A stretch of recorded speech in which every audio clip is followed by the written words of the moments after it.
Good evening. So today our topic is sets theory.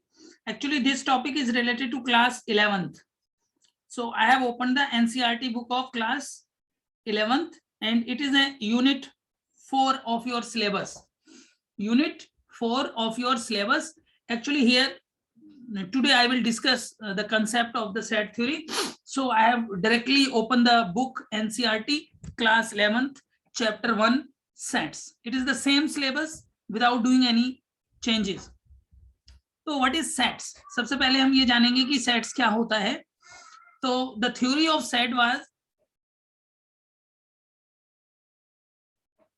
the theory of sets was developed by German mathematician George Cantor in 1845 से 1918 ये इनकी date of birth है, तो उससे कोई फर्क नहीं पड़ता. तो ये कुल मिला के जॉर्ज केंटर ने इसकी डेवलप किया था सेट्स की थ्योरी को. थ्योरी ऑफ सेट्स, सेट्स क्या होता है, उससे रिलेटेड जो भी कंसेप्ट्स हैं सारे के सारे जर्मन मैथमेटिशियन जॉर्ज केंटर ने डेवलप किए. तो ये पहली चीज है. अब हम इसके आगे जानेंगे कि सेट्स होता क्या है.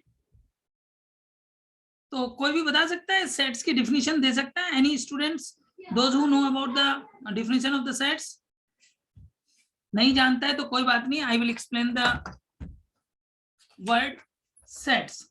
सेट को एक्चुअली में कहते हैं a well defined collection of objects. क्या होता है?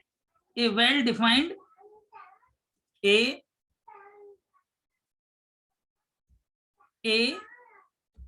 well-defined collection of objects. It is the definition of the sets. Sets की अगर कोई पूछता है कि what is the definition of the set, sets किसे कहते हैं, तो हम एक लाइन में कहते हैं a well-defined collection of objects. किसी भी objects का जो well-defined collection हो, just like we can say that you know the list of boys student of class of BBA semester 1, list of girls student in the class of BBA 5th semester या MBA 3rd semester या MBA 1st semester. तो ये हमारी एक तरीका है define करने का. तो a well-defined collection of objects is called sets. I have written here. Now we can see some examples. You see that just like odd number, collection of all odd numbers less than 10. Just like you see that odd natural number less than 10, जो 10 से कम है और odd natural number है, अगर मैं उसका एक set बनाऊं तो वो हमारा ये एक सेट कहलाएगा. ये odd natural number less than 10. ये देखो ये वेल डिफाइंड हो गया. हमने बता दिया कि 10 नंबर से जितने भी कम नंबर हैं उनमें ऑड नेचुरल नंबर. तो ये 1 3 5 7 9 ये एक सेट बन गया. इसको हम ए से डिनोट कर दें, बी से डिनोट कर दें, किसी से भी कर दें. It is a well defined है, ये वेल डिफाइंड कलेक्शन है. अगला मैं कह देता हूं the reverse of India. It is also you know well defined, क्योंकि हिंदुस्तान की सारी नदियों की बात कर रहे हैं. फिर हमने लिख दिया the vowels in the English alphabet, तो हमने ए ई आई ओ यू, ये एक सेट बन गया. इसको हम सेट बोलेंगे ए. वेरियस काइंड्स ऑफ ट्राइंगल्स, जैसे कि आपने देखा होगा ट्राइंगल्स कितने तरीका का होता है, साइड्स के बेस पे 3 और एंगल्स के बेस पे 3, तो हम 6 तरीके से उनको लिख सकते हैं. प्राइम फैक्टर ऑफ 210, तो it is the collection of 2 3 5 7, ये इस 210 के प्राइम फैक्टर है. The solution of the equation this, अगर मैं इस क्वाड्रेटिक इक्वेशन को सॉल्व करूंगा we will get the value of 2 and 3. It is also the well defined, you no.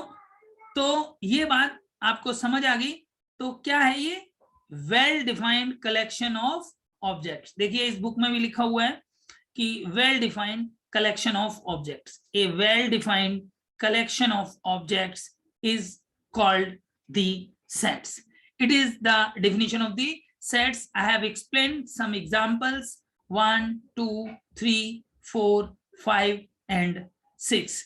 These are the examples for explaining the sets. There are so many examples. So come to here, we denote capital N, it is the set of all natural number. अगर मैं सारे natural number का set है, जैसे 1 2 3 and so on, इस तरीके से बढ़ेंगे, तो इसको हम एक बार में कैपिटल N डिनोट कर देते हैं. This shows that the set of all natural number. Capital Z shows the set of all integers, capital Q shows the set of all rational numbers, and capital R shows the set of real numbers. Z plus show the set of all positive integers, Q positive set of positive rational numbers, and R positive set of positive real numbers. These are the notations to show the natural number, integers, rational number, real numbers, positive integers, positive rational number, and positive real numbers. These are the symbols we denote these things. So I hope you understood कि ये क्या होता है. After that we come to here. Again you can see that it is the definition of the set is given here. A set is a well defined collection of objects. I have already explained above. So you understood what is set, and you also understood how to denote the natural number and real number, and so other things also. And now we come to a symbol belongs. This symbol is called belongs. इस तरीके का ये symbol होता है, इसको हम belongs to बोलते हैं. और अगर मैं इस सिंबल को काट दूं, इसको मैं does not belong to बोलता हूं. तो इस सेट्स को डिनोट करने के दो तरीके हैं. देखो यहाँ पर लिखा हुआ है A belongs to capital V और B does not belongs to capital V. अगर V कोई एक सेट है, मान लो V एक सेट है, और सेट में मान लो मैंने लिखा A 1 2, अगर इस तरीके से लिख रखा है तो मैं बोलूंगा कि A इस सेट में बिलोंग करता है. तो इसको हम कैसे डिनोट करेंगे? A belongs to capital V. अगर कोई कह रहा है B, तो देखो इसमें B नहीं था, तो हमने लिख दिया B does not belongs to capital V. So we can write in this way.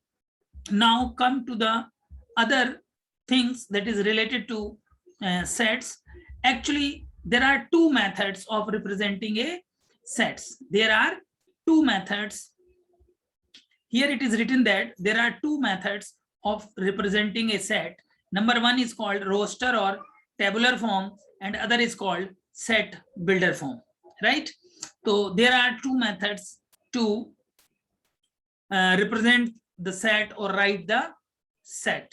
One is roster form and other is set builder form. So see how to write the sets.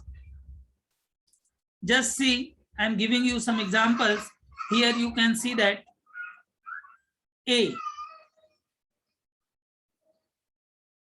You see here is written that the set of all natural number 1 2 3 4 5 6 7 8 12.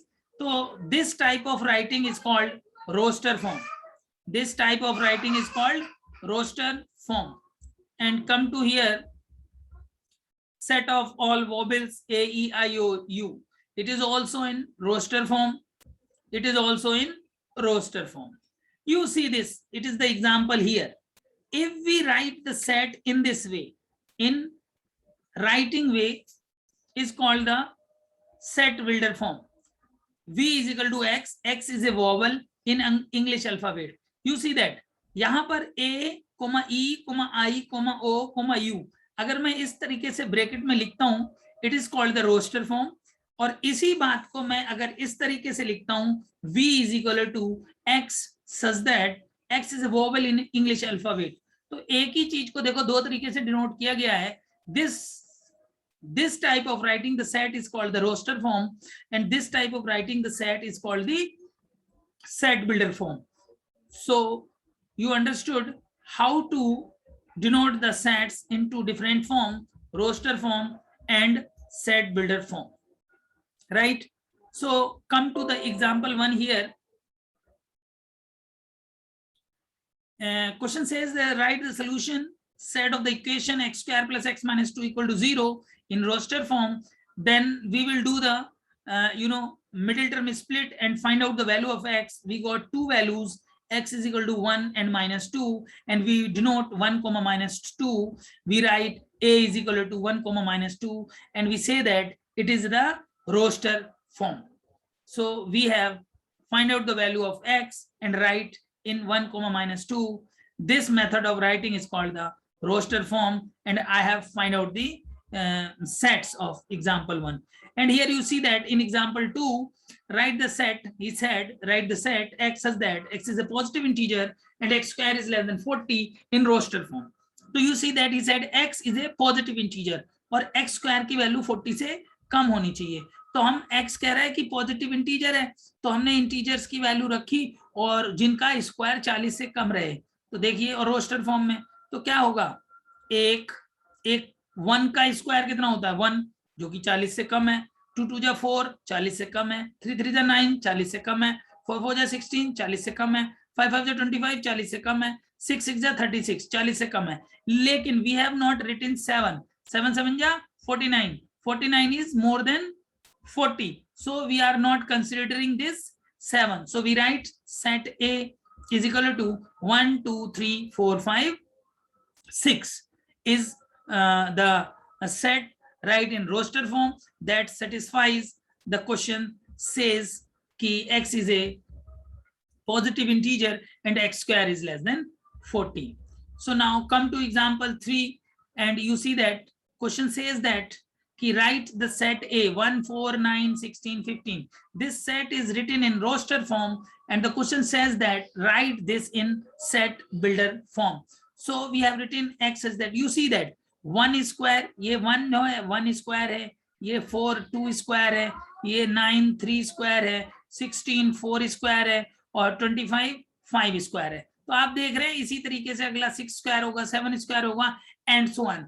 तो हमारा denote करने का तरीका होगा, हम इस तरीके से लिख सकते हैं x such that x is the square of natural number. ये सारे नेचुरल नंबर के स्क्वायर हैं. एक तरीका ये है, और इसी का सेट बिल्डर फॉर्म ऐसे भी लिख सकते हैं हम x such that x is equal to n square, और n हमारा नेचुरल नंबर है. तो here we have written the set in two different way, both are in set builder form. तो ये हमारा रोस्टर फॉर्म में था, उसको हमने सेट बिल्डर फॉर्म में लिखना बता दिया आपको. अब ये देखो एग्जांपल 4 ये भी है, ये भी रोस्टर फॉर्म में लिखा हुआ है और इसको हम सेट बिल्डर फॉर्म में लिखेंगे. देखो 1/2 2/3 3/4 4/5 5/6 6/7. यू सी दैट नीचे वाला नंबर ऊपर वाले से एक ज्यादा है, तो हमने लिखा x such that x. ये शुरू का ना ये such that ये लिखने का तरीका है. तो x को लिख दिया n/n+1.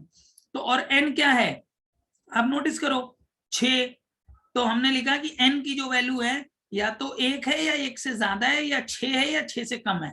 तो 1 से स्टार्ट की, तो यहाँ n की जगह 1 रखोगे तो नीचे 2 आ जाएगा, जब 2 रखोगे तो नीचे 3 आ जाएगा, जब 3 रखोगे तो नीचे 4 आ जाएगा, जब 4 रखोगे नीचे 5 आ जाएगा. इस तरीके से ये हमारा सेट बिल्डर फॉर्म में क्वेश्चन कन्वर्ट हो गया.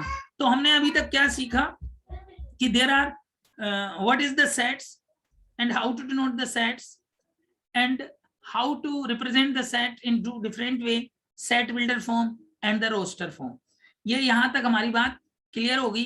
यहाँ पर देखो ये एग्जांपल 5 दिया हुआ है कि इनको मैच करो. जैसे प्रिंसिपल है, ये रोस्टर फॉर्म में दिया है, यहाँ देखो लिखा है x such that x is the letter of the word principal. Match the following है ये. तो मैच द फॉलोइंग क्या हुआ, ये वाली चीज इससे मैच करेगी क्योंकि ये इसका रोस्टर फॉर्म है, ये इसका सेट बिल्डर फॉर्म है. तो उसने बोला रोस्टर और सेट बिल्डर फॉर्म को करके दिखाइए. इसी तरीके से आप ये देखो ये 3 वाला है ना, ये इसके साथ वैल्यू शो करेगा. और ये देखो ये कह रहा है x is a positive integer and divisor of 18. तो 18 के डिवाइजर ये रहे, और ये x स्क्वायर -9 है, इसकी वैल्यू क्या होगी उधर 9x स्क्वायर प्लस 9. सो हाँ ये इसके साथ हो गया. एक और बचा, तो x + 1 = 1, ये 0 शो कर देगा. तो ये C हमारा सेकंड पार्ट से मिल गया. तो ये रोस्टर फॉर्म और set builder form. I hope all of you understood कि what is the roster form and what is the set builder form. This exercise 1.1 you can do by seeing the book of NCERT class 11th. Actually your unit 4 is purely based on the chapter set theory that belongs to class 11th CBSE board. Now we come to the further syllabus ki types of sets. types of sets. So when we talk about types of sets, then we see that the first set is called the empty set. So you know what is empty set? What is empty set? Empty set is called the null set, void set. These are the different name of that. A set which does not contain any element is called the empty set.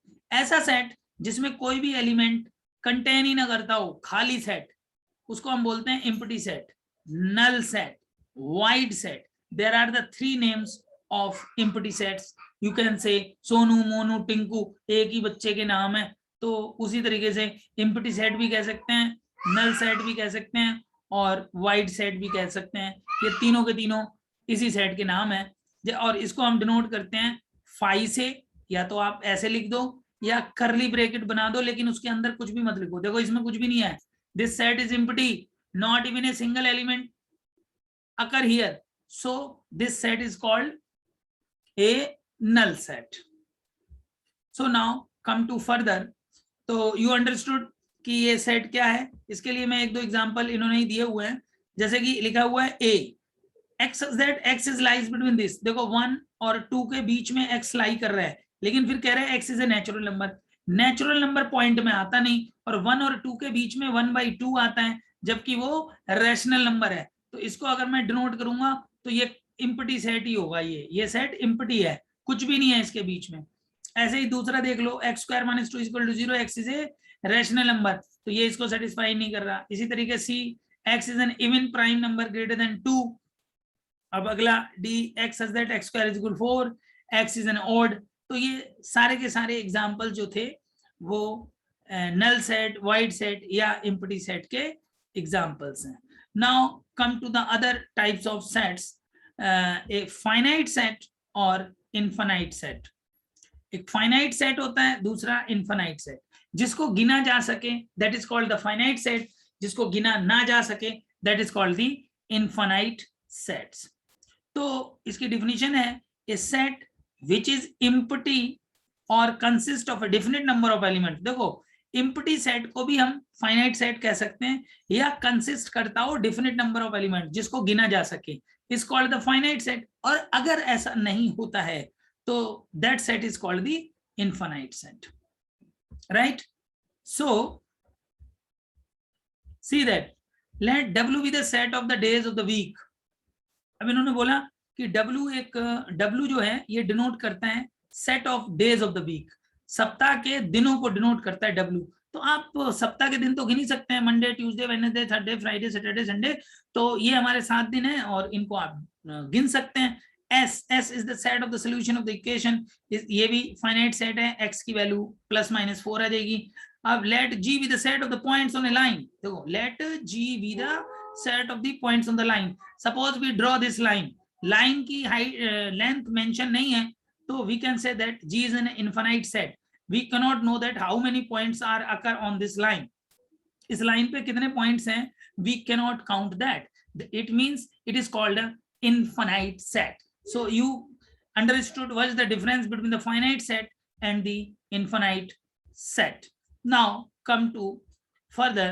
So till now we understood the types of sets. Number 1, empty set, and finite set and infinite sets. Right. You can see that this example 6. See example 1 say x such that x belongs to n, x - 1, x - 2 is equal to 0. Now by solving this you will get the two values 1, 2. We can denote this set a is equal to 1, 2. So it is a finite set because we can count 1 and 2. हम गिन सकते हैं इसको. So it is called a finite set. You see the second set is equal to 2. Here x² is equal to 4. Then x will be √4. You will get the value 2. 2 is in a finite set. Set 2x - 1 is equal to 0. X is in a natural number. You will get x is equal to 1/2. But we cannot write in the set because here x belongs to a natural number. It is mentioned here. So we say that this set is an empty set. Empty set is already a finite set because empty set और जिसमें हम number गिन सकते हैं that is called a finite set. Come to the example 4, x belongs to n and x is a prime. The set is set of all prime numbers.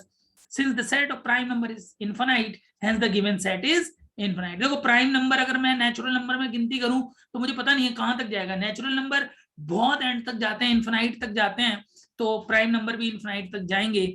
So I cannot say that how many how many prime numbers will occur in natural number. So we say that this set is an infinite set. Now come to this example, x belongs to capital N and x is an odd. You see that it is also an infinite set.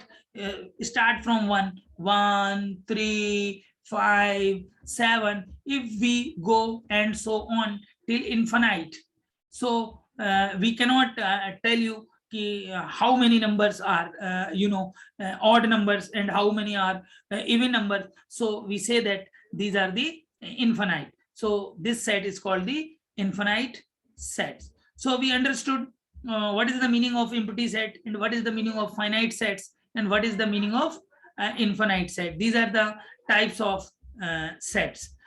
Equal sets. Now we come to know what is equal sets. So two sets.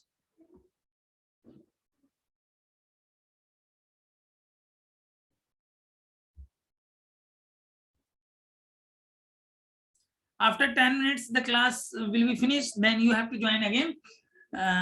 So two sets A and B are said to be equal if they have exactly the same elements and we write A is equal to B. देखो दो set आपस में equal set कब कहलाएंगे? जब उनके elements same हो. और the sets are said to be unequal, we write A not equal to B. तो इक्वल सेट को हम ऐसे डिनोट करते हैं A is equal to B और अनइक्वल सेट्स को A not equal to B. We denote in this form. Just like you see that let A एक ऐसा सेट है जिसमें 1, 2, 3 एंड 4 एलिमेंट्स है. B एक सेट है उसमें भी यही चारों सेट हैं, बट देखिए order is not the same. Here 1, 2, 3, 4, right in this way, but here you see 3 is first, then 1, then 4, then 2. So we say that A is equal to B. This is an equal set, right? Now come to further.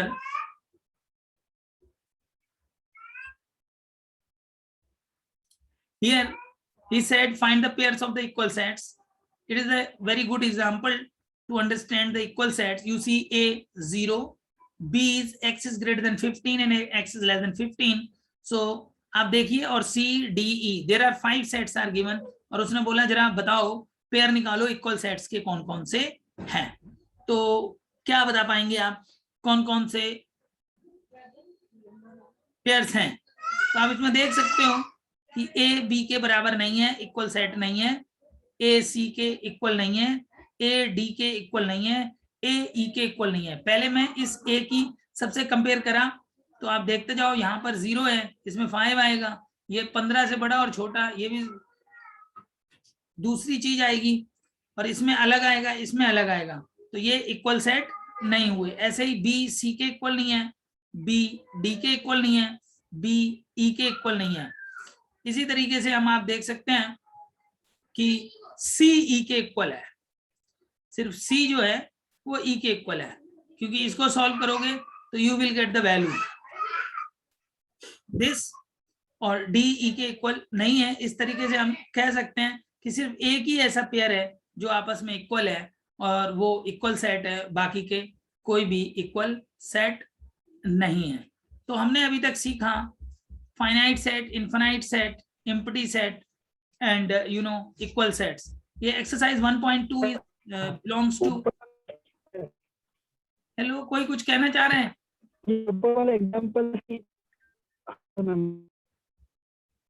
Yes, वो उनका internet problem हो गया है, so he is not able to ask the question. तो now we come to the further. So here we come to the subsets. Subset is, this bigger set is called set and smaller set is subset.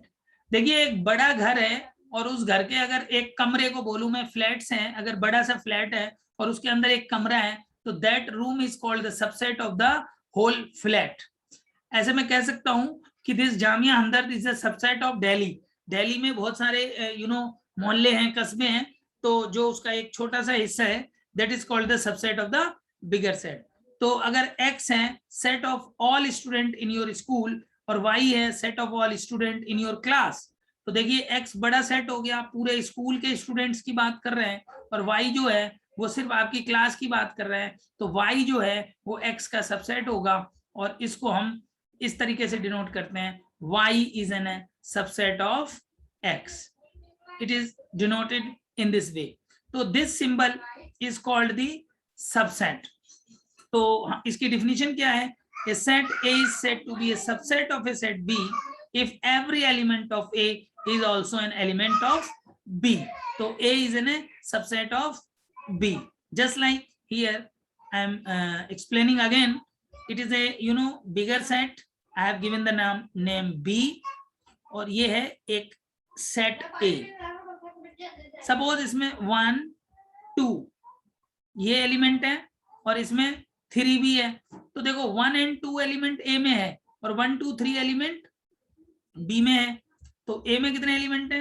1, 2, और B में कितने element है? 1, 2, 3, 1, 2, 3, ये 3 है। तो हम बोलेंगे A is in subset of B. ये कह रहे हैं कि A set is said to be a subset of B if every element of A is also an element of B. A के सारे एलिमेंट अगर बी में होंगे तो वो उसका सबसेट कहलाएगा। Here you can see that A is in a subset of B if small a belongs to capital A, then small a belongs to capital B. Here you can see that from this example, if 1 belongs to A, then 1 is also belongs to B. So it is an example of that.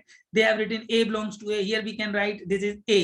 If we write A inside the set A, then we can say that small a is belongs to a capital A, then small a will also be belongs to a capital B. It means capital A is in a subset of capital B. It is the definition of subset. So I hope all of we understood what is the meaning of subsets and how to denote the subsets. So we can say that A is in a subset of B if A is an element of A, implies that A is also an element of B. So I have explained what is the meaning of subsets. Here this example says that please denote the subset or not subset. Subset is denoted by this symbol और do not subset means इस symbol को काट दो। तो क्या हो गया? Phi, देखो फाई जो होता है वो तो बी का सबसेट हो गई, अगर बी एक सेट है तो फाई उसका सबसेट हो गई। देखो ए बी का सबसेट नहीं होगा, ए बी का सबसेट इसलिए नहीं होगा कि 3 जो एलिमेंट है वो 5 में नहीं है। सो हमने लिख रहे देखो 3 ए में तो बिलोंग कर रहा है but 3 does not belongs to B, so we say that A does not subset of B. A C का सबसेट है क्योंकि 1 और 3 ए में बिलोंग करते हैं, also belong to in C. B भी सी का सबसेट है, each element of B is also an element of C. तो ये तरीका है हमें सबसेट को डिनोट करने का। इस तरीके से पूछ सकते हैं कि सबसेट को कैसे डिनोट किया जाए। का मतलब क्या है सर इसमें? यस, 5 का मतलब क्या है सर इसमें? 5 means empty set. Empty set. 5 is an empty set. Okay. 5 is an empty set. 5 means empty set. It is an empty, खाली वाला set, null set, void set, right? Okay. So we understood this. Subsets को कैसे हम denote करते हैं। Now we come to the other important thing कि intervals को कैसे लिखा जाता है। It is a very good topic. ये देखिए दोनों तरफ से इस तरीके का है, इसको हम क्लोज्ड ब्रैकेट बोलते हैं, क्लोज्ड इंटरवल बोला जाता है। और इसमें देखिएगा कि जब भी वी राइट दिस सिंबल, इस तरीके से सिंबल को लिखते हैं तो this symbol is called a, b. If we write it is in a called closed interval, or if we write in a round bracket is called an open interval. If we write one side open, one side closed and one side open is called semi open और semi closed, मतलब आधा खुला है आधा बंद है। तो अब देखो ये क्लोज्ड इंटरवल है तो इसका मतलब होता है कि बीच की जो वैल्यू x है वो ए भी हो सकती है, मतलब लोअर लिमिट के बराबर भी हो सकती है और अपर लिमिट के बराबर भी हो सकती है, ऐसा हमारा इसमें आता है। अब देखो ओपन इंटरवल में क्या है, ये यहाँ पर इन्होंने डिनोट किया हुआ है, ये a कोमा बी एक्चुअली यहाँ पर। तो इसमें क्या होता है, ये स्ट्रिक्टली शब्द का इस्तेमाल होता है कि y जो है वो ना तो a होगा ना b होगा, lies between a and b। मान लो अगर मैंने 1,2 लिया और उसको मैंने क्लोज्ड में ले लिया, तो हम बोलेंगे कि बीच में जो x है तो उसको डिनोट करेंगे x is less than 1 and 2, right.